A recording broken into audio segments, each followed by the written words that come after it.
మన చుట్టూ చిన్న పెద్ద అని లేకుండా చాలా మంది సఫర్ అయ్యేది గ్రే హెయిర్తో.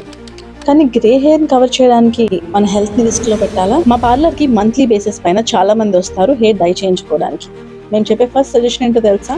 వద్దు అని. Of course as a beauty parlour నేను ఒక చీప్ డై యూజ్ చేసేసి తక్కువలో మీకు పని చేసేయచ్చు.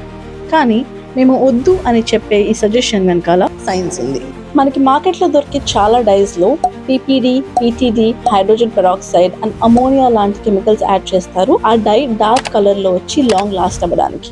కానీ వాటి వల్ల వచ్చే side effects itching, hair fall, hair damage, allergic reactions, ఇంకా సివియర్ అయితే ఫేస్, నెక్, ఇయర్స్ ఇవన్నీ స్వెల్ అయిపోవడం, ఇంకా మెనీ మోర్. కానీ బెస్ట్ పార్ట్ ఏంటంటే ఈ కెమికల్స్ లేని డైస్ కూడా మార్కెట్లో అవైలబుల్ ఉన్నాయి.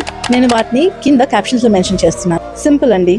మా ఇండస్ట్రీలో ఎస్ చెప్పడం చాలా ఈజీ, కానీ కాన్షియస్గా నో చెప్పడమే రియల్ ప్రొఫెషనలిజం అని మేము నమ్ముతాం. Client safety is always greater than business. Love, భామ.